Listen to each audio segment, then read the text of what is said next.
101.1, The Answer. Doc Washburn Show continues, where you can sound off and talk back at 501 401 1011. That's weird. I always thought that when we turn the microphone on, it would mute out the speakers. But that doesn't seem to be the case today. No, we had a situation yesterday where right before I went on the air, I'm like, good grief, I couldn't hear anything in my headphones, but golly, it was coming out of the speakers like crazy. And young Steve was filling in for young Tommy at the time. And so just hit a button, changed everything. Let me guess, he didn't tell you which button to hit? Yeah, okay. See, because that's the reason I could never watch WKRP in Cincinnati, the old TV show. One of the stars was from Little Rock. Great guy, by all accounts. Frank Bonner, the guy that played the sales guy. I couldn't watch it because it was the opposite of what I knew to be true in radio. In other words, when you watch WKRP in Cincinnati, the DJ is sitting there, and I was a music DJ for 20 years. The DJ is sitting there, and when he opens up his microphone, then the music starts coming through the speakers. I'm like, I can't watch this. This is ridiculous. Anyway, I certainly didn't mean to start the show by digressing. My profuse apologies. Got a lot of great news coming up. A lot of updates. A Supreme Court case today. Supreme Court decision, which is really good.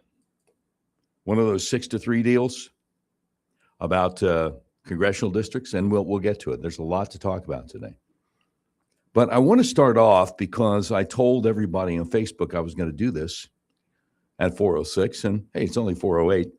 I want to start off with a U.S. representative from Texas named Brandon Gill, who humiliated a pro-abortion activist, and she's actually a law professor from American University, and they were having a committee hearing to talk about the FACE Act, the Freedom of Access to Clinic Entrances Act. And the kinds of clinics they're talking about are abortion clinics. And so she just thought she was going to be there to talk about that law. And instead, Brandon Gill decided to start asking her specifically about abortion itself. Well, that's the last thing in the world these people want to talk about. They want to talk about reproductive health care. They want to pretend that abortion is health care. No, it goes, listen, Rush Limbaugh always used to say if liberals would actually tell the truth about what they stand for and what they want to do, they have a much more time getting elected, okay?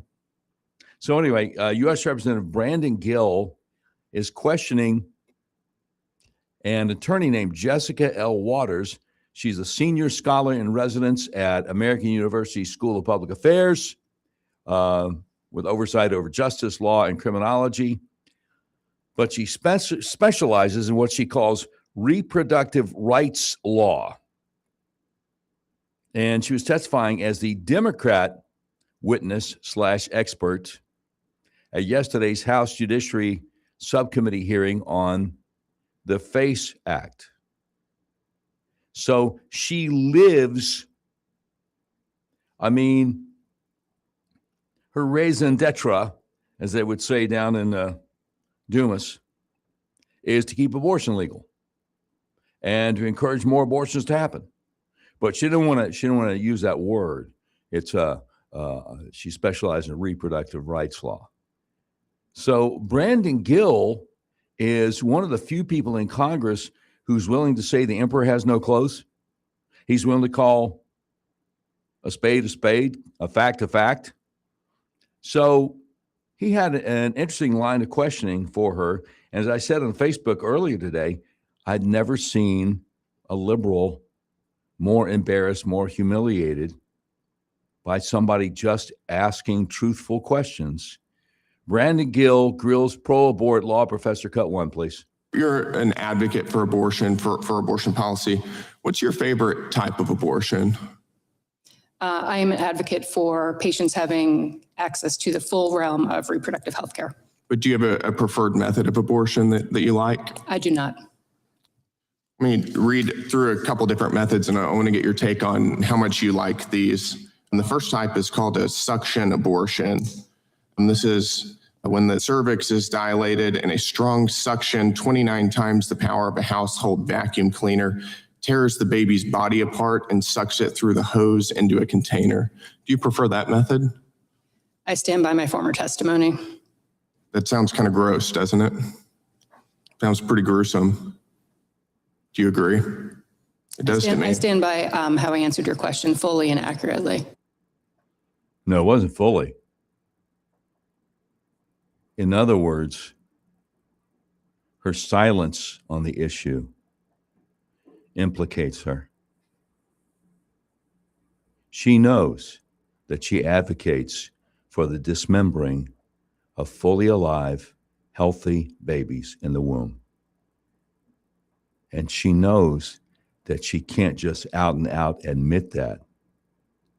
So she uses euphemisms, again, like Limbaugh used to say back in the day. They can't really just admit what they stand for, can they? But it gets worse, if that's possible. Brandon Gill, Grill's pro-abort law professor. Cut 2, please. Okay, what about this one? This one is called dilation and curettage. After dilation of the cervix, a sharp looped knife is inserted into the uterus. The baby's body is cut into pieces and extracted, often by suction. Do you prefer that method? What I believe we are here to talk about today is the FACE Act. We are not here to talk about I'm asking the you, you're legality a of pro-abortion abortion. advocate. I'm asking if you prefer the dilation and curettage method. I am a access to reproductive health care advocate. No, you're not. There's nothing about killing a baby which has anything to do with healthcare. She's lying, and she either knows she's lying or she's been lying to herself for so many years that she can't tell the truth between the truth and lie anymore. There are people, and I think Bill Clinton is one of them, who believe so firmly in their lies, they have themselves firmly persuaded that the lie is the truth. I've seen politicians like that before. Okay, Brandon Gill, Grill's pro-abort law professor. Cut 3, please. You don't want to talk about abortion itself. Why is that? I would prefer to talk about the reason that the committee called the hearing. Is it because it's uncomfortable to talk about? I would prefer It should be uncomfortable. I would prefer, if you would let me finish my statement, to talk about the Freedom of Access to Clinic Entrances Act, which is what I was asked to come what that here access to talk about. gets. How about this one? It's called dilation and evacuation. Forceps are inserted into the uterus, grabbing and twisting the baby's body to dismember him or her. If the head is too large, it must be crushed in order to remove it. Do you prefer that method? I would prefer to talk about the reason the hearing was called and the basis of my expert testimony. It's uncomfortable to hear this, isn't it? It is. I think it is, because it's barbaric and evil. Exactly. And she cannot dispute that it's barbaric and evil. All she can do is try to fall back on her euphemisms. Well, we're here to talk about this Freedom of Access to Clinic Entrance Act, and I'm a reproductive health care advocate. Yeah, he's just telling you what your reproductive health care actually is. And you don't like that, do you? Got one more. Brandon Gill, Grill's pro-abort law professor. Cut 4, please. How about this one? It's called the saline injection. It's when a 20% salt solution is injected through the mother's abdomen into the baby's amniotic fluid. The baby's skin is burned off. The baby ingests the solution and dies of salt poisoning, dehydration, and hemorrhaging of the brain. Do you prefer that method? I would prefer to talk about the subject of the hearing. This is the subject of the hearing. This is about protests outside of abortion clinics. I'm asking you about abortion. I stand by my prior testimony. Okay. I wouldn't want to talk about this either if I were you, because it is barbaric and evil. Again, she cannot push back on that. She's offended. And I'll tell you why. Galatians 4:16, have I then become your enemy by telling you the truth? Every word he said is true. She knows that every word he said is true. Now, if you're in your car, truck, van, or SUV, and you're like, whoa, whoa, whoa, whoa, Doc, what's this about? I didn't know that that's how they did abortions. Well, I mean, now you do. That's number one. Number two is, well, how did you think they do abortions? You know, I'll never forget when my mom and my grandmother were going shopping, and I was 11 years old, and they took me and my three little brothers with them to the mall. And the center court of this mall, Charlottetown Mall in Charlotte, the center court on one side was a little table with two ladies, people signing a petition. On the other side, there was a little table, two ladies, people signing a petition. And my mother and my grandmother were becoming visibly angry. And I asked them why they were upset.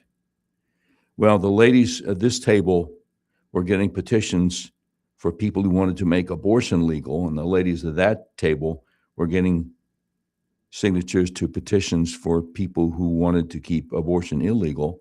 And of course, 11 years old, it's a word I'd never heard before. So I had to ask them what it meant. And I don't remember the specific wording of their answer, but from 11 years old on, I knew that abortion meant killing babies. Now, how do you explain that to an 11-year-old? How is it possible that someone would want to make it legal to do that? Blew my mind. So I'll never forget 1976 and lead up to the Democrat National Convention where Governor Jimmy Carter got the nomination. There was a pro-life Democrat named Ellen McCormick, and I saw her interviewed on NBC News, kind of like a pregame show for the convention one day. And she was talking about how she was being shut out by the National Democrat Party. She was a Democrat, tried and true, loyal Democrat, but she disagreed with the rest of the party on this one issue, and they wouldn't let her speak. And that's when I knew the Democrat Party was wrong about abortion. I didn't know they were wrong about anything else until I heard Rush Limbaugh years later, but I knew they were wrong about that. And I couldn't imagine a more important issue than that. You cannot run for office as a Democrat unless you're pro-abortion. I mean, they act like they're a wholly owned and operated subsidiary of Planned Parenthood. Now, if you think I'm wrong, you know what we do here. The number to call is 501-401-1011. The Doc Washburn Show continues. More coming up straight ahead on Little Rock's premier talk station, 101.1 The Answer.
101.1, The Answer. Doc Washer Show continues, so you can sound off and talk back. 501-401-1011. Well, it looks like the Senate did a follow-up hearing on the Freedom of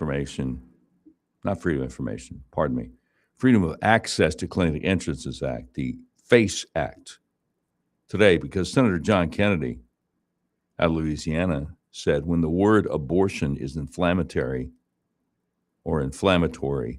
but killing a fully functional baby with pliers is not inflammatory.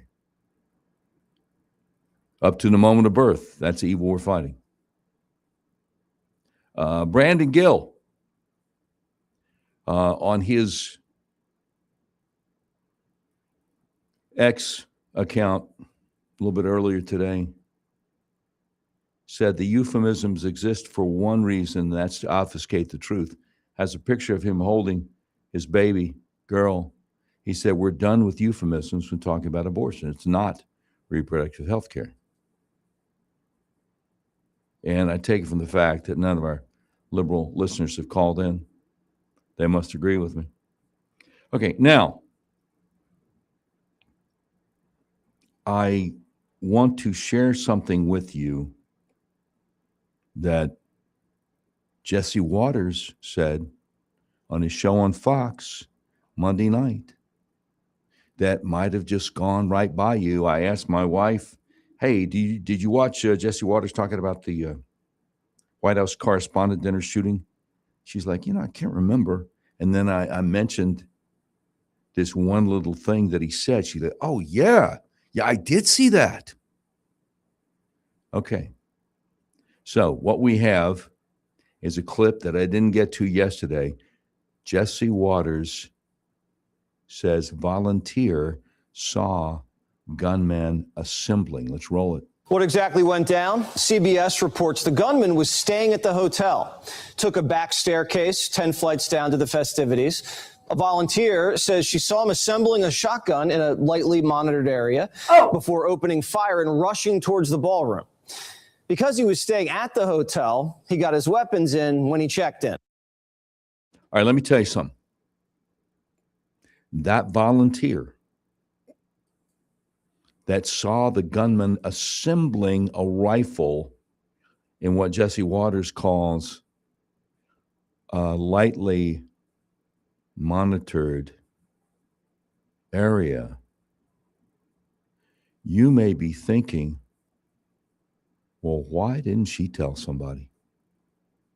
Why didn't she scream bloody murder if the guy is assembling a rifle in the same building where the president, the first lady, the vice president, the speaker of the House, the secretary of state, and on and on and on, not to mention a whole bunch of liberal mainstream media reporters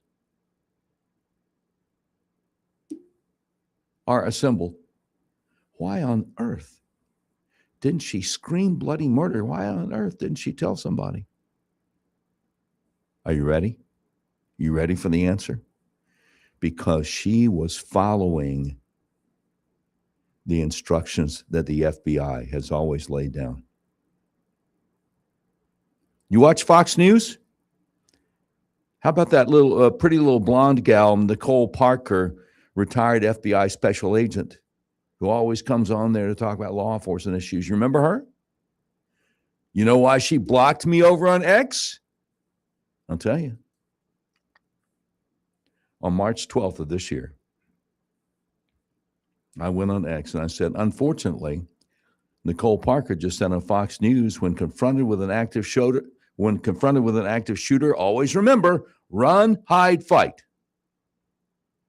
What that means is, even if the guy hasn't started shooting yet, because there is a series of run, hide, fight videos that were paid for with your tax dollars out of Texas State University 20 years ago, and the FBI strongly recommends them. And in the video, the actors are portraying what would happen if a guy came into a Walmart and got down on his knees in an aisle and opened up a gun bag and started assembling a rifle, and the employee looks terrified and runs away. He doesn't scream. for help. He doesn't try to tackle the guy who has not put the gun together yet. No. He runs away. And they're like, that's what you do. You run. And then you hide. And if the gunman finds you after shooting a bunch of other people, look around and see what you can maybe fight him with. Some kind of office equipment or something. So I'm out there on X saying, unfortunately, Nicole Parker just said on Fox News, when confronted with an active shooter, quote, always remember, run, hide, fight, unquote. And I said, wrong. That's typical FBI propaganda, and it gets people killed. Shoot the active shooter, neutralize the threat, take him out. And so she blocked me for telling the truth. I told the truth about active shooters in the FBI. Nicole Parker blocked me. Again, Galatians 4:16, have I then become your enemy by telling you the truth? So have you heard in all the media coverage going on, anybody criticizing the volunteer who saw the guy putting the rifle together in what Jesse called a lightly monitored area? No, you haven't. Because she did exactly what the FBI tells you and me to do. Don't try to save anybody's life. Run. Let him put the gun together. That is official FBI policy, even under Trump and Kash Patel. I'm Doc Washburn. More coming up on Little Rock's premier talk station, 101.1 The Answer.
101.1 The Answer. Doc Washburn Show continues, where you can sound off and talk back at 501-401-1011.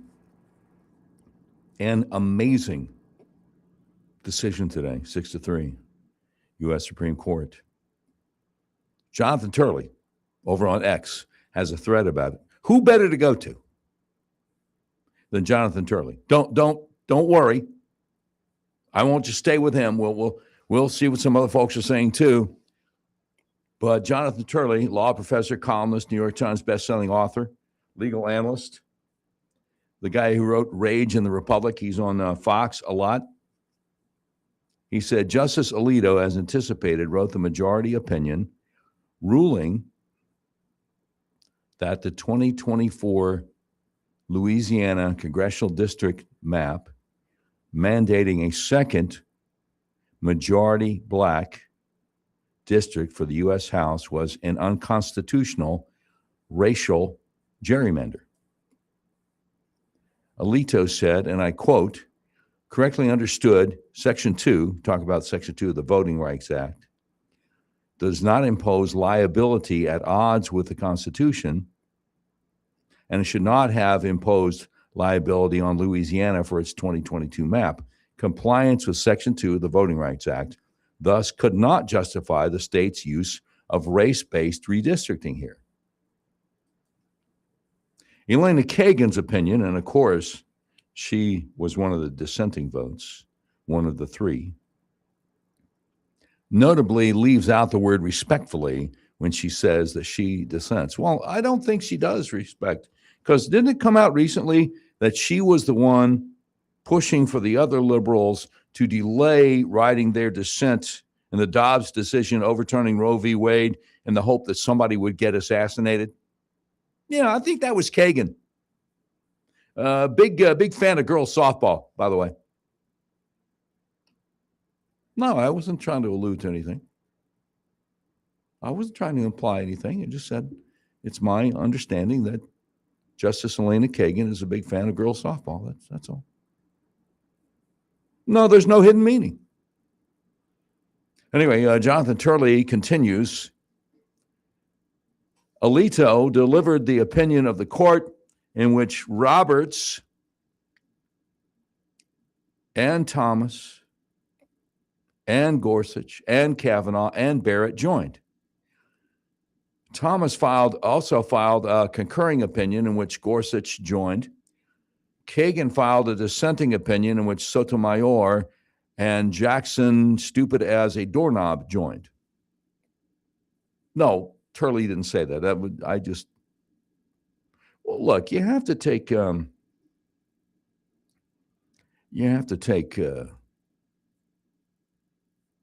liberty sometimes. Let me just put it that way.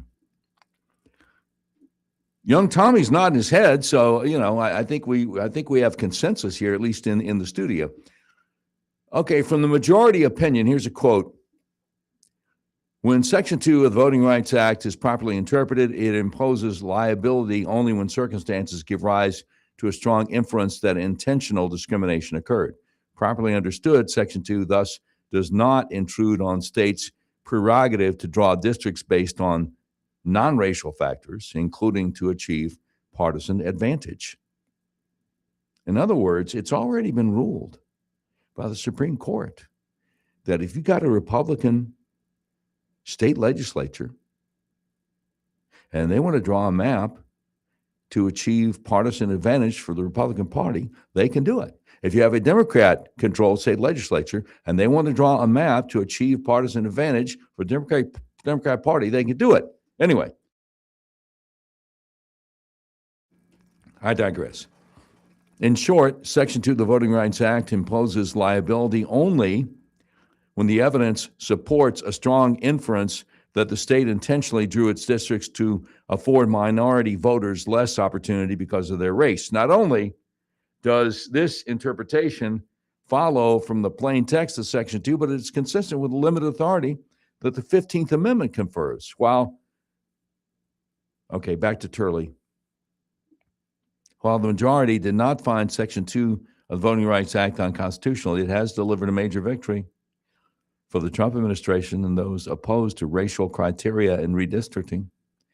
While written by Justice Alito, it is a victory for Chief Justice Roberts, who has opposed racial criteria in various areas, famously declaring in the 2006 decision, stating, quote, "It is a sordid business, this divvying us up by race." Now, the question now is whether states have time to redraw districts like the one in Louisiana. States like Mississippi have moved to prepare for this result, which some of us thought was likely after the oral argument. If red states move quickly, the decision could indeed have a significant impact on the midterm elections, which are already being impacted by partisan gerrymandering by both parties. Once again, it's important to note that the court did not strike down Section 2 of the Voting Rights Act, but made clear that the provision is designed to prevent intentional discrimination and not to artificially create minority districts. So this decision, called Calais, Callais, can be viewed as a continuation of the legacy of the Roberts Court in seeking to break away from the use of race criteria from affirmative action in college admissions to the redistricting of elections. There will still be a powerful tool for combating intentional discrimination. However, the years of litigation in the past over the drawing of districts to guarantee minority representation will now be sharply curtailed. Once again, Jonathan Turley says, my students in my Supreme Court class this term were right on the money in their prediction. They were virtually unanimous in predicting that the court would reach this result. This will go a long way in reducing the endless challenges and hearings over districts before elections. As shown in Louisiana, these cases go on for years and have supported a virtual cottage industry of experts on how to change district lines to produce minority-controlled districts. While the Supreme Court has allowed partisan gerrymandering as a general matter, it will no longer allow racial gerrymandering. It has reaffirmed that federal law will still prevent any districting decisions meant to discriminate against minority voters. Now, this is fascinating because we have a statement here from a guy who is a conservative running for office. Well, let me just let him speak for himself. Okay, he's responding to Sean Davis, CEO over the Federalist, when this broke first thing this morning, saying in a 6-3 decision, the Supreme Court rules that racial gerrymandering, which has been used to create majority black congressional districts for decades, is unconstitutional. Justice Samuel Alito wrote the opinion for the majority. So this fellow, State Representative Josh Williams,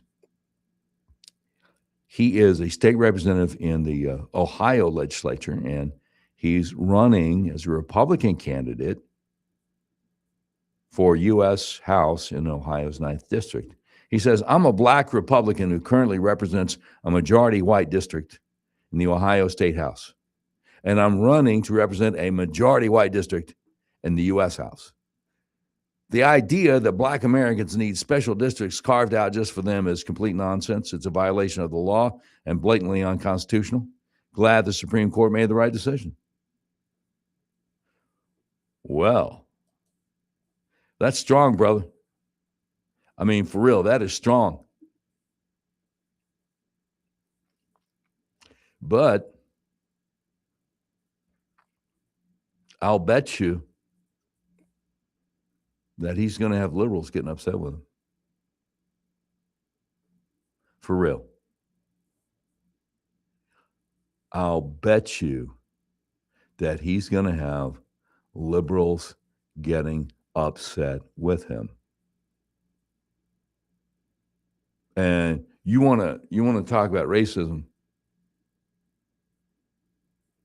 I mean, for many, many, many years, I've never seen more blatant racism than I've seen directed at black folk who say, hey, I'm a conservative, I'm a Republican. The names they're called is just, they're just outrageous. I mean, I would never use those kinds of names. I mean, that's not the kind of home I grew up in. See, I'm old enough, and I grew up in the South now, y'all. I'm old enough to remember the days before the civil rights bills passed in 64 and 65. I'm old enough to remember in the South now, y'all, signs that said whites only, signs that said no coloreds allowed. And I had to ask my parents what all that stuff meant. And my mama and daddy told me that God sent his son to die for the sins of all kinds of folk, and that the ground is level at the foot of the cross, and that it's evil to see somebody as less than you because he or she looked different. So, all right, here we go. Here's the first racist response to Representative Josh Williams. This lady says, we don't have a 400-year history of hating whites. White right-wing people in Louisiana have a 400-year history of hating blacks. They call themselves Democrats before the Southern strategy, and they now call themselves Republicans. Nobody hates black more than a Southern Republican. That's so stupid. I live in a black neighborhood, and I'm a Southern Republican. My neighbors and I get along real well. We love each other. I mean, you feel like saying, are the racist Southern Republicans in the room with you right now, dear? But I'm reminded of the words of the great philosopher George Clinton of P-Funk fame, Parliament Funkadelic. Fish don't know he's wet, man. For real. Fish don't know he's wet. Yeah. No, I'm happy in this situation to quote a black entertainer who I don't know if he votes liberal or Democrat or conservative or Republican. No idea any of this stuff. But I'm happy to quote him. Fish don't know he's wet. Yeah. This is driving liberals crazy today. Barack Hussein Obama is out there freaking out himself. And somebody said, oh, was it Scott Jennings? Yeah. My boy Scott Jennings, who comes on this radio station from noon to 2 and a whole bunch of other radio stations, Barack Obama said, today's Supreme Court decision effectively guts a key pillar of the Voting Rights Act, freeing state legislatures to gerrymander legislative districts to systematically dilute and weaken the voting power of racial minorities, so long as they do it under the guise of partisanship rather than explicit racial bias. He's going on and on and on and on and on and on. And my dog, Scott Jennings, says, must be exhausting to be for gerrymandering last week, but against it this week. Hey! Because he loved what Virginia was doing last week when they went from 6 Democrat districts and 5 Republican to 10 Democrat districts and only 1 Republican. He was all about that kind of gerrymandering. It is exhausting. It must be. I hope Barack's getting enough rest. More coming up. The Doc Washer Show. Nobody else is giving you this. You know that, right? That's why you listen. I appreciate it, by the way. More coming up as the Doc Washer Show continues on the Little Rock's premier talk station, 101.1, The Answer.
101.1, The Answer. Doc Washburn Show continues, where you can sound off and talk back at 501-401-1011. So, let's see what President Trump said about today's Supreme Court decision.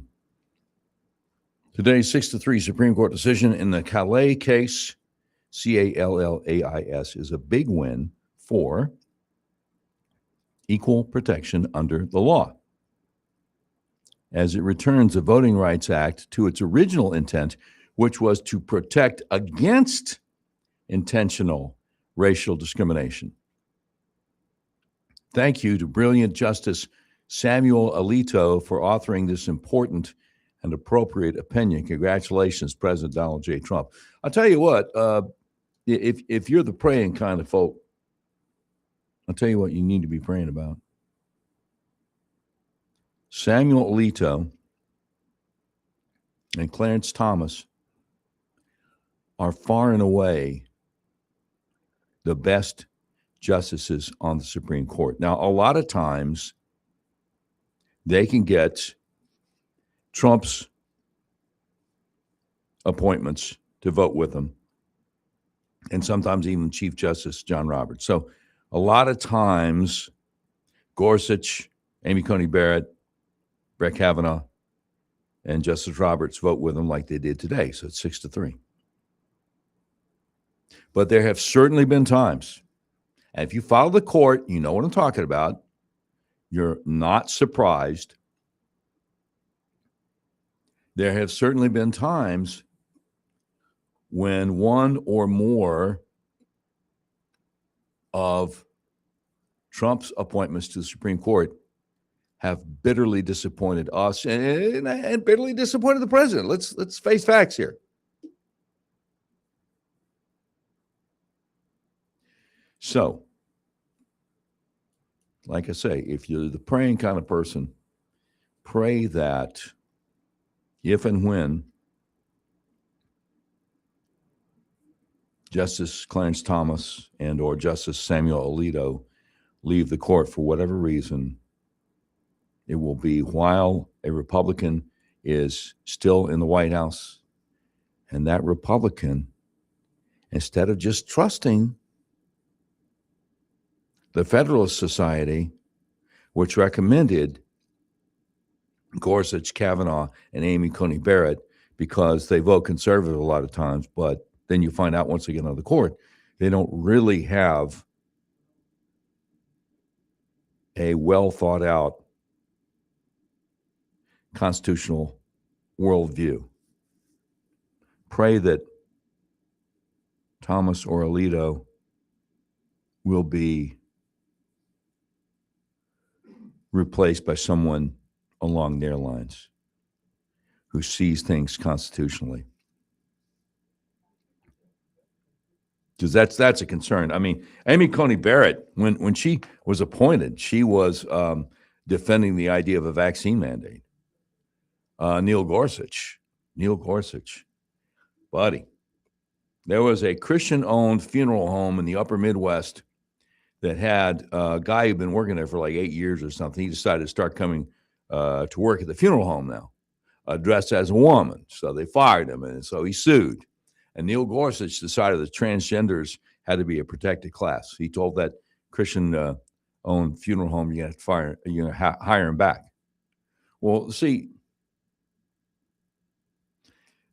Ted Cruz one time said the problem is people want conservative justices instead of constitutional justice. The justices are supposed to look at a case in front of them and come down with a decision based on where the founders, the guys that wrote the Constitution, were coming from, as opposed to, well, okay, let me do this. The reason there was the Obergefell decision saying that states can no longer define what marriage is. So if 2 guys or 3 women or whatever want to get married, that's fine. The reason that happened was because of Lawrence versus Texas ruling in 2003. in which the Supreme Court said that state legislatures can no longer have laws against sodomy. And Clarence Thomas at the time said, if I was a member of the Texas state legislature, I wouldn't vote for a law against sodomy. But the Supreme Court can't say that state legislatures can't have those laws. Well, they did. And the reason was because a female Supreme Court Justice, Sandra Day O'Connor, changed her mind because 17 years earlier, they'd had a decision saying that state legislatures can have laws against sodomy. And somewhere in that 17 years intervening, she decided, well, I guess we're picking on the gays, so we get it.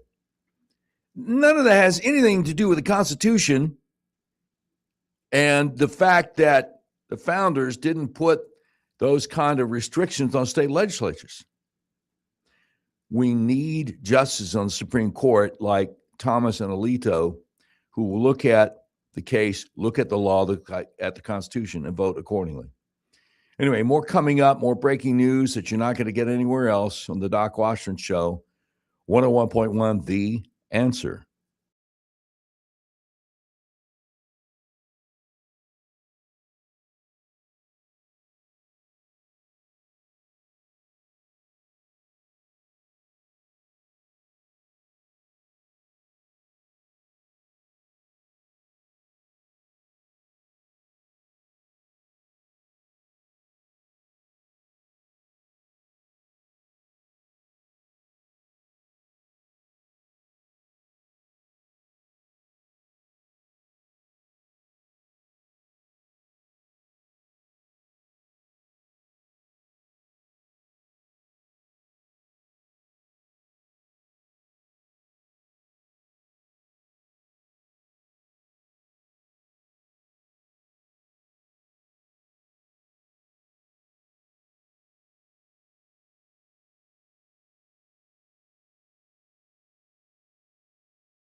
101.1 The Answer. Doc Washburn Show continues, where you can sound off and talk back at 501-401-1011.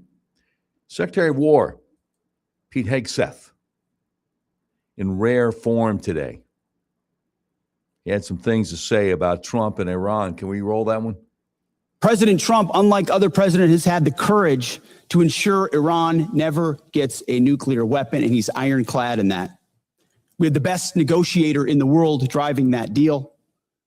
The biggest challenge, the biggest adversary we face at this point are the reckless, feckless, and defeatist words of congressional Democrats and some Republicans 2 months in, I remind you, 2 months in to a conflict. Lest I remind you, and my generation understands how long we were in Iraq, how long we were in Afghanistan, how long we were in Vietnam. 2 months in on an existential fight for the safety of the American people, Iran cannot have a nuclear bomb. We are proud of this undertaking. I am proud that President Trump has had the courage. Secretary of War also went on to say any regime willing to kill 35,000, and we think it might be more, 45,000 of their own citizens in cold blood would most certainly be willing to use the most dangerous weapon in the world. You know that, and I know that. That's why when you hear people say, well, I don't want to fight no war for Israel, you just shake your head like, oh, really? So how many more thousands of Americans do you want to allow Iran and or their proxies to kill? That's number one. Number two, if you're not aware of the many times that the President of the United States, and not just this one, Republican or Democrat, the President of the United States has told Israel, you can do this, but we won't allow you to do that, and you still think they control us instead of we control them, I can't help you, bro. I'm done. I can't help you. However, here's the cool thing. As an American, you have the First Amendment right to believe any goofy thing you want despite all evidence to the contrary. Yeah, it's right there in the First Amendment. So, you know. I remember the words of a wise man. I wish I could remember which wise man said it, but I can explain it to you, but I just can't understand it for you. Oh, I mean, I'm just trying to say up in this thing called life that we all be trying to get through. Now, if I may, because every day there's stuff I want to get to, and then I run out of time, and it's just one of those things. Acting Attorney General Todd Blanche announced yesterday a 2-count indictment against former FBI Director James Comey from the Eastern District of North Carolina for threats against President Donald Trump. Now, here's one of the things that surprised me. Well, first of all, it surprised me because the last time they indicted Comey, it got thrown out. And the federal judge said, look, I'm not even looking at the facts of the case. The reason it's getting thrown out is because the acting U.S. attorney for Eastern District of Virginia was not appointed legally. So they threw it out without prejudice, meaning, well, you can refile it if you want to get your thing right about who the acting U.S. attorney is for Eastern District of Virginia, but we can't do this. And so I thought immediately, well, that's a liberal judge. That's a technicality. They're going to appeal this, and the liberal judge get overruled, right? So when they didn't appeal it, I'm like, well, doggone. So that really was the issue? So I thought the whole thing about Comey was just, they really botched it massively, and oh well. But now that they're doing the indictment in the Eastern District of North Carolina. I'm like, hold up. And maybe somebody will ask it. Somebody probably has asked this question already, but I'm just one guy. And I'm researching down in the weeds 24/7. So I haven't noticed the question yet. But I thought the reason he was indicted last year, Eastern District of Virginia, was because that 80 seashell thing that he put on his Instagram that he just noticed on the beach. I thought he was on the beach somewhere in Eastern Virginia. But now they're saying, no, actually it was Eastern North Carolina. I'm like, okay, well, that works. So when Kash Patel says, yes, we've been researching and working on this for 11 months now, I'm like, well, maybe that was part of it. Anyway, according to the press release, the indictment includes 2 counts. First, in violation of 18 U.S. Code 871, alleging that James Comey, 65 years old, knowingly and willfully made a threat to take the life of and to inflict bodily harm upon the President of the United States. This charge alleges that on May 15, 2025, by publicly posting an image over the internet via Instagram depicting 8647, which a reasonable recipient who is familiar with the circumstances would interpret as a serious expression of an intent to do harm to the President of the United States. The indictment also charges Comey in violation of 18 U.S. Code 875C that James Comey consciously disregarded a substantial risk that his communication would be viewed as threatening violence and that he knowingly transmitted a communication in interstate commerce that contained a threat to injure the person of another, which a reasonable recipient who is familiar with the circumstances would interpret as a serious expression of an intent to do harm to a person. Now, what I loved was when a reporter asked interim Attorney General, acting Attorney General, Deputy Attorney General, Todd Blanche, are you claiming that former FBI Director James Comey threatened the life of the president? And Todd Blanche said, no, I'm not claiming anything. I'm just telling you what the grand jury delivered to us. the grand jury, they're the people that came up with the charges, just so you know, because you're a reporter and you should know better than to ask such a stupid question because you're a knucklehead and a lib and you just. Oh, wait, Todd Blanche didn't say that part. No, the under my breath part, I just kind of threw that in.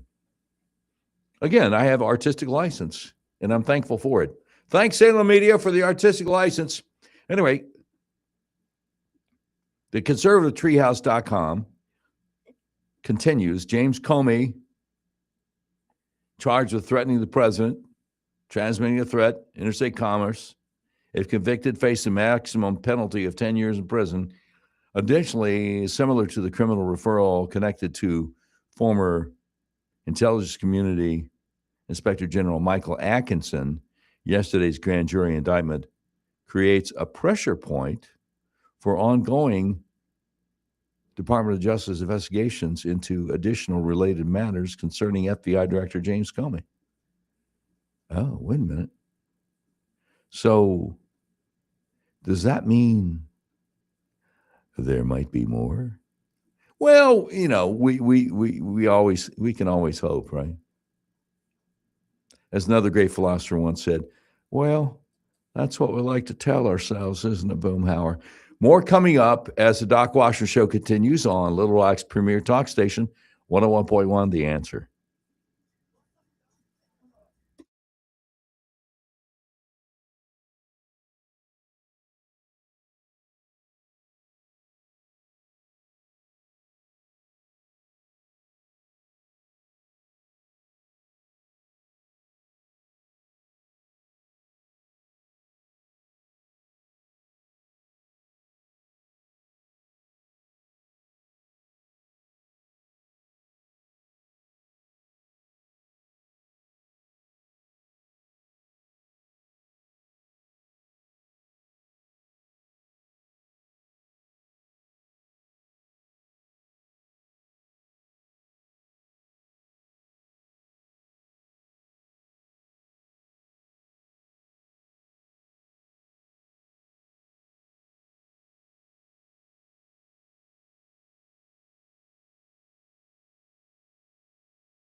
101.1 The Answer. Doc Washburn Show continues here. You can sound off and talk back.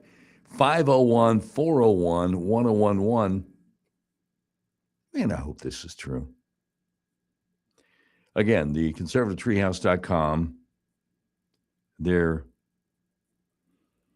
article about Anthony Fauci, senior advisor, indicted for conspiracy against the United States and concealing COVID-19 origination records. The first sentence, just 3 words, the first sentence of the article says, things are quickening. And that's what I'm referring to when I say, man, I hope this is true. Anyway, but I digress. Things are quickening. It would appear that accountability for the COVID-19 cover-up is finally here. 78-year-old David Morans was a senior advisor to Anthony Fauci at the National Institute of Allergy and Infectious Diseases, NIAID. That was the agency that Fauci was in charge of for many, many years. So Mr. Morans was indicted yesterday by the Department of Justice for conspiracy against the United States, destruction, alteration, or falsification of records in federal investigations, concealment, removal, or mutilation of records, and aiding and abetting. In essence, Morans was indicted for manipulating science, facilitating the creation of the SARS-CoV-2 virus, and then running a cover-up operation. So wait. So he's the one that did the furin cleavage sites in the virus that made it so deadly? Anyway, it says the evidence of the cover-up is what busted him. Morans is hopefully the first of many who could be taken down in this network. Peter Daszak should be next. And again, from the New York Post, the indictment unsealed Monday in Maryland federal court also notes 2 unnamed co-conspirators who concealed, removed, destroyed, and caused the concealment and removal of federal records to evade FOIA, that's Freedom of Information Act, and FRA, that's Federal Records Act. Information in the indictment indicates the co-conspirators are Peter Daszak, president of Manhattan-based nonprofit EcoHealth Alliance, nonprofit, I'm sure they made money, and Dr. Gerald Koish, an associate director of Boston University's National Emerging Infectious Disease Laboratory Institute and National Institutes of Health grantee. Morans, who served as a senior advisor to Anthony Fauci from 2006 to 2022, made his initial appearance in court Monday, and a judge granted him conditional release pending trial so long as he surrenders his U.S. passport by Wednesday. He must also avoid all contact with the co-conspirators. I wonder if he will. A press release from the DOJ said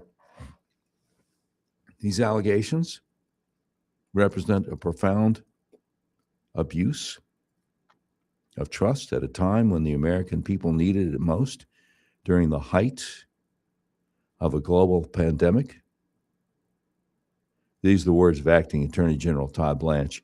As alleged in the indictment, Dr. Morans and his co-conspirators deliberately concealed information and falsified records in an effort to suppress alternative theories regarding the origins of COVID-19. Government officials have a solemn duty to provide honest, well-grounded facts and advice in service of the public interest, not to advance their own personal or ideological agendas.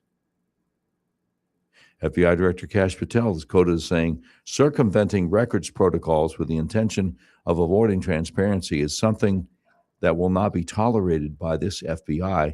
Not only did Morans allegedly engage in the illegal obfuscation of his communications, but he received kickbacks for doing so. If you have engaged in activity conspiring against the United States, we will not stop until you face justice. So Sundance, my buddy over at conservativetreehouse.com, says the DOJ needs to keep working their way up the chain until they get this guy, and he has a big picture of Dr. Anthony Fauci. So yeah, they do need to keep working their way at the chain till they get that guy and one other person. See, a lot of people think that Dr. Anthony Fauci was the director of the White House COVID response, but he wasn't. He was just the one that did most of the talking at the press conferences. The person who was the director of the White House COVID response was a person who always stood right next to Dr. Fauci. You remember the lady with the scarf, Dr. Deborah Birx? She was actually director of the White House COVID response. A lot of people kind of missed that in the flurry, in the fog of war, and whatever you want to call it. But Dr. Scott Atlas, who was brought in kind of late in the game by Trump, said that it took him several months to figure out how in the world did Deborah Birx get that job, being director of the White House COVID response. Because pretty quickly, Scott Atlas figured out she didn't have any background in public health, didn't have any background in epidemiology. She was an AIDS researcher. So how does she get this job of being the White House COVID response director? Because he knew that Trump hadn't hired her, so who did? And he finally found out there was a guy named Matthew Pottinger. All right, well, who was that? Matthew Pottinger was Deputy National Security Advisor. Okay, wait. Why wouldn't this be under like Department of Health and Human Services instead of National Security Agency? What's that even about? And what do we know about this Matthew Pottinger guy? Well, we know that in a previous life, many years ago, he was a journalist who spent 7 years in China. So anyway, happily, I did a podcast when Biden was in office for several years. I had a chance to interview Kash Patel, who was, writing a book, Government Gangsters, and we all hoped that Republican would get back in the White House. And I was suggesting Kash Patel for Attorney General, but he got FBI director instead. That's fine. Anyway, I told him what I just told you. Because Kash Patel was, I think he was chief of staff to the National Security Advisor, wasn't he, when during Trump's first term? So anyway, I said, Matthew, when I told him Matthew Pottinger was the person that had hired Deborah Birx to be White House COVID response director, I said, did you know Matthew Pottinger? Well, yeah, I mean, I know who he is. We've met, yeah. Yeah, he was chief of staff to the Secretary of Defense. And then before that, he was principal deputy director of national intelligence. Anyway, yeah, I know Matt. I know who he is. Okay.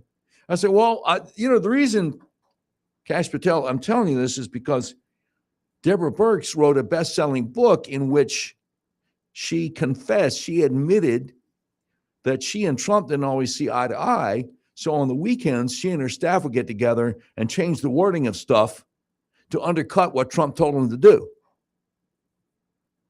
Which I'm like, there's got to be some law against that. And Kash Patel got hot. He's like, anybody who does something like that is going to have to be held accountable. I'm like, okay. So with the announced indictment of this guy who was Anthony Fauci's chief assistant, chief aide, and the impression that people have that they're going to keep working up the chain of command and hoping that some of the little fish will squeal on the big fish, I think they call it turn the state's evidence. So you get a plea deal, you know what I'm saying? To rat out the big guys. Well, I wonder, because Kash Patel is no dummy. And he looked like shocked and horrified when I told him that. I wonder if maybe they'll get Deborah Birx too. Wouldn't that be nice? Couldn't happen to a nicer gal, as far as I'm concerned. Nobody else is telling you this stuff. That's why you listen to me, and I appreciate it. All right, the Doc Washer Show continues after the bottom of the hour news, Little Rock's premier talk station, 101.1, The Answer. I just did that 10 seconds early, didn't I? What is wrong with me? Don't answer that. Books have been written. More coming up straight ahead.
One hundred 101.1, The Answer, the Doc Washburn Show continues, where you sound off and talk back at 501-401-1011.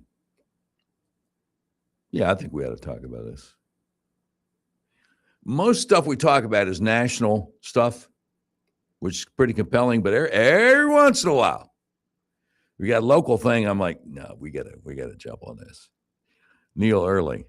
I always try to give credit to the reporters on the newspaper, the TV, whatever. Neil Early over the Dem Gas has a story. And again, if you're new here, you're like, Doc, what is the Dem Gas? I don't do shorthand. Please help me out here. Okay, the Arkansas Democrat Gazette is the daily newspaper for the state of Arkansas. I mean, they got a sister publication up in Northwest Arkansas called Northwest Arkansas Democrat Gazette, but this is the daily newspaper out of Little Rock. And 2.5 hours ago, Neil Early dropped this story. Bill to help Arkansas TV keep PBS fails again in the House. Oh, well. And there's a picture.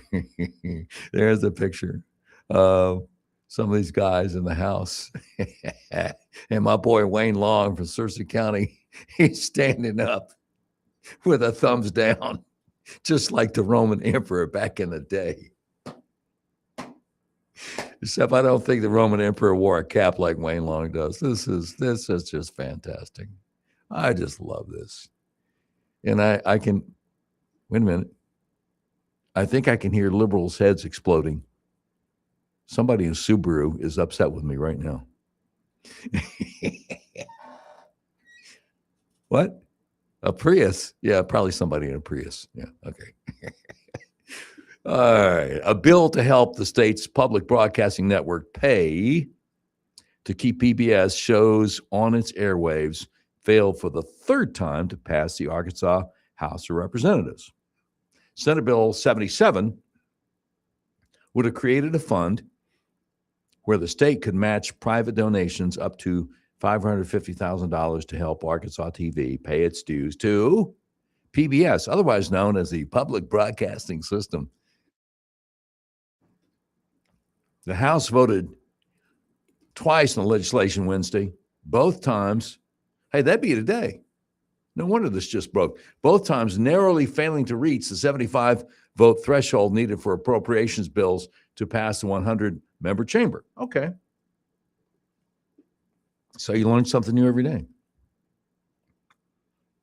So you need 75 out of the 100 people to vote for an appropriation bill. It's not a simple majority. Okay, duly noted. We'll file that away. The bill failed to pass with the House adjourning the 2026 fiscal session, sine die. Buddy, come on, man. You got to do this to me? Young Tommy, don't you hate it when they put some kind of Latin term in the middle of a news article and you're just supposed to guess what it means? Come on, man. Let me just, all right. No. I'll copy and paste it. I owe it to the listeners to tell them what. Oh, I'm even mispronouncing it. It's pronounced, well, see, it's spelled S-I-N-E and then D-I-E. So you think sine die, right? Oh, no. Au contraire. It's pronounced sine die or sine die. No, wait, sine die. Anyway, it's a Latin phrase meaning without day. That doesn't help me at all. It's used to describe the final adjournment of a legislative body or meeting without scheduling a date to reconvene. It signifies an indefinite pause or the end of a session, often causing pending legislation to die. Well, no. I'm not trying to dog Neil Early of the Dem Gas, but he could have just said the bill failed to pass with the House adjourning the 2026 fiscal session. He didn't have to add the two Latin words. The session for this year is adjourned, period. End of sentence. That's it.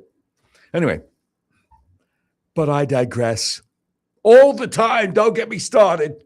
Arkansas's TV status with PBS has been in limbo ever since the network's commission voted to disaffiliate from PBS in December, calling it a financial decision. Well, Neil, maybe they called it a financial decision because it was a financial decision. Hey-oh! But in March, the commission reversed course and paused its call to disaffiliate from PBS. Senator Clark Tucker, Democrat of Little Rock and sponsor of SB 77, said in a statement, and I quote, "It's sad when politics gets in the way of providing a valuable and free educational resource for the people of Arkansas, especially our kids." Oh, our kids, Clark Tucker? Our kids? Was Sesame Street going all gay pride friendly? No. I wouldn't let my kids watch that if I had minor children. Give me a break, buddy. He says, but we will have more opportunities for support during the interim, and we will not stop working until all Arkansans can still access the PBS content that has been so meaningful for countless Arkansans from every corner of the state. Well, let me tell you something about that. There's this thing now called the internet. And if you want to get quality, family-friendly children's programming, you can get it on the internet. There's this other thing called cable TV. They've got like several hundred channels over there. And if you want to get quality, family-friendly programming for the children, no, listen to me. Let PBS pay their own way. How about them apples? No, it is a financial decision. We do not want our tax dollars going to pay for public TV anymore. We're done. We're done. No more. All right. Having said that, well, no, because that's what we do, man. We talk about stuff going on in the news, and we give our, we give our viewpoint. As I am wont to say, that's my opinion, and you're entitled to it. Absolutely. So there's a lot of stuff going on in the news, just so you know. And I'm just wondering when the next shoe is going to drop when it comes to Iran. Now, I think we got some stuff on this. Yeah, we do. So Trump in the Oval Office, this is kind of interesting. Trump's in the Oval Office this morning and took a question for Fake News CNN. Do we have cut one on that? All right, let's go. This is CNN Fake News. On your call with President Putin today, do you think the war in Iran ends first or the war in Ukraine? Well, we talked more about the war in Ukraine, but he would like to be of help. I said, before you help me, I want to end your war. So we had a good talk. I've known him a long time. I think he was ready to make a deal a while ago. I think some people made it difficult for him to make a deal, but we talked more about Ukraine. So he had a phone call with Putin. He takes a question from CNN Fake News to talk about it. And he said that he thought Putin was ready to make a deal to end the war with Ukraine. Some people didn't want the war to end. Gee, I wonder who he might have been talking about. Zelensky. But anyway, sorry, I just had to sneeze. Okay, I didn't have to sneeze. No, I remember all too well early last year when President Trump hadn't been in office for long. He's trying to broker a peace deal between Russia and Ukraine. Remember that? And Volodymyr Zelensky was in the Oval Office having a public meeting with President Trump, Vice President J.D. Vance, Secretary of State Marco Rubio. And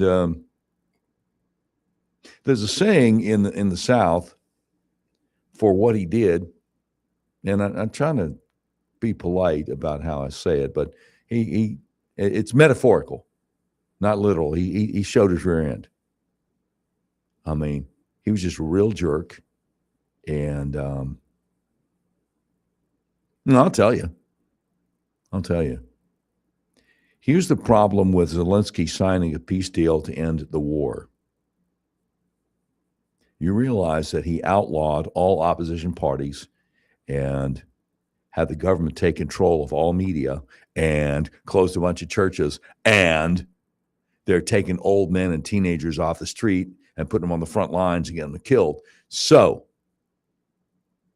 if Zelensky ever agrees to end the war and society in Ukraine goes back to normal, then he's going to be indicted and probably get the death penalty. And so he can't afford to stop the war. I'm just saying. That's the deal. Now, if you got an alternative explanation for the way he acted in the White House early last year with Trump and J.D. Vance and Marco Rubio, knowing that he was supposed to go into a private luncheon of only 16 people right after that, in which they could have talked about their disagreements there instead of publicly, and had J.D. Vance just jump down his throat publicly. If you got an alternative explanation, I'm always open to hearing differing viewpoints, but that's the best I can come up with right now. 501-401-1011. We'll have more audio from President Trump coming up. The Doc Washer Show continues. 101.1 The Answer.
101.1, The Answer. Doc Washer Show continues. You can sound up and talk back. 501-401-1011.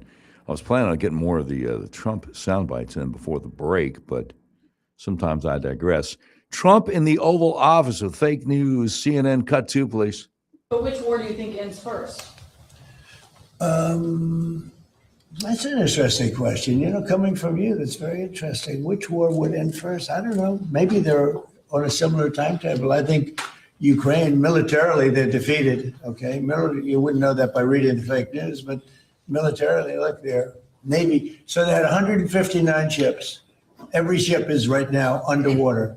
Typically, that's pretty good. What do you think, Jared? I mean, it's going to be hard for them to make a naval comeback. Okay, now they have an Air Force.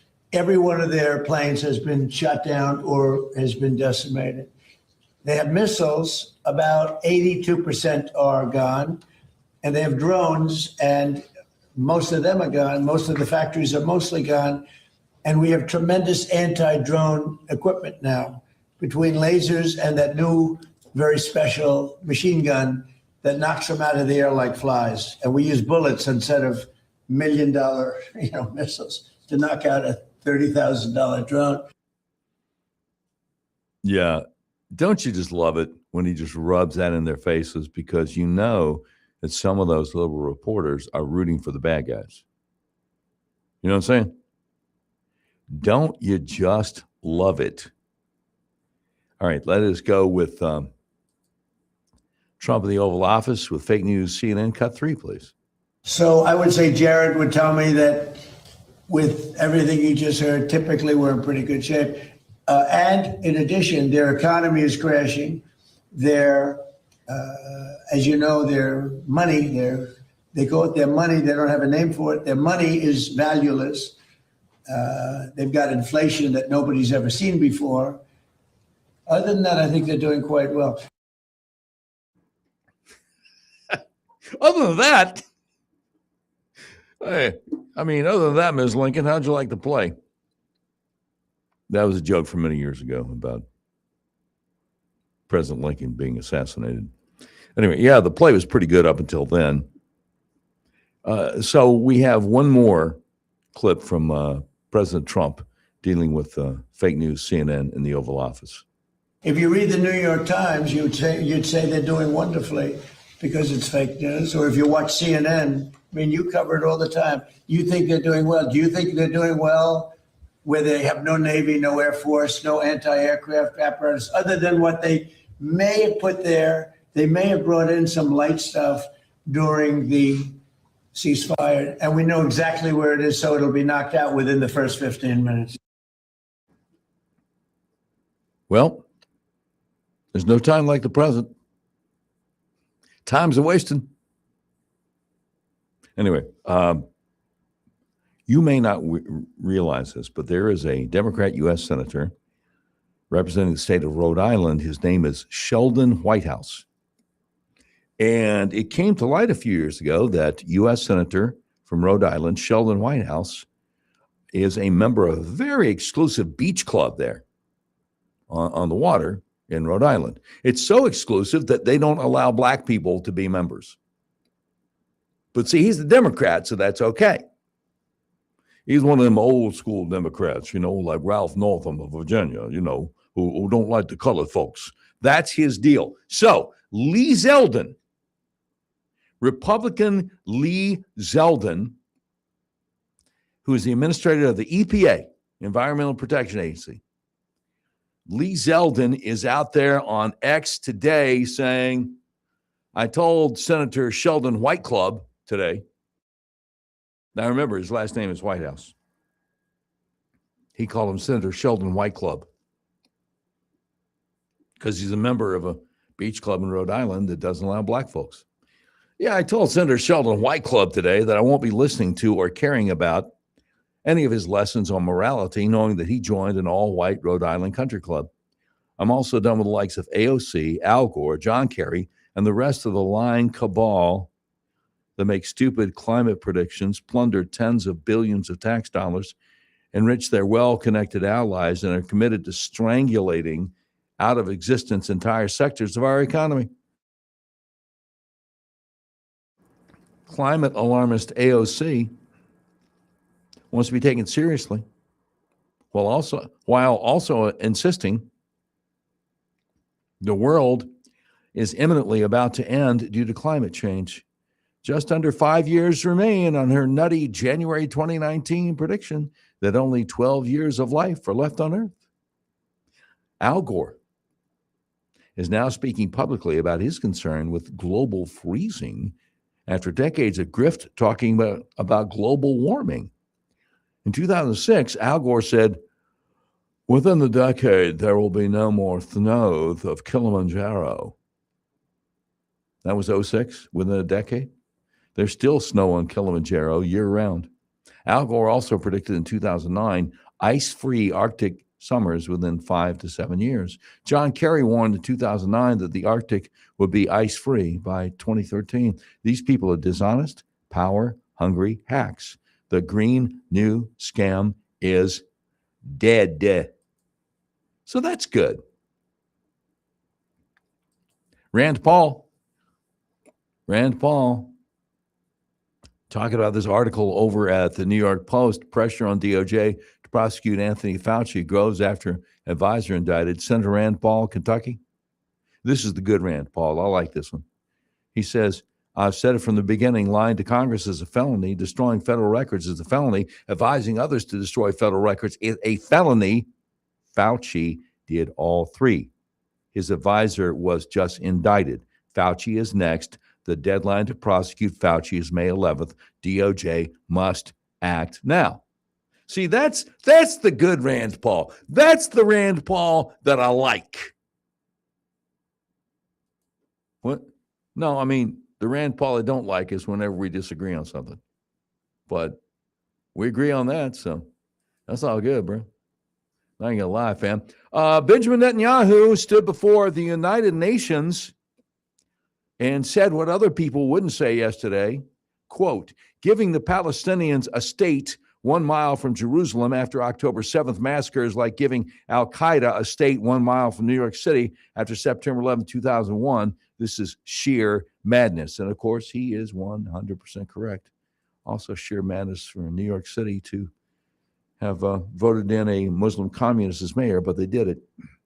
Paul Sperry breaking just declassified FBI, DOJ, Clinton Foundation documents reveal the same Inspector General, Michael Atkinson, who relaxed whistleblower rules and misled Congress regarding the Eric Ciaramella, Adam Schiff impeachment plot, was also involved in the 2016 decision to scuttle the Clinton Foundation investigation as a then DOJ prosecutor.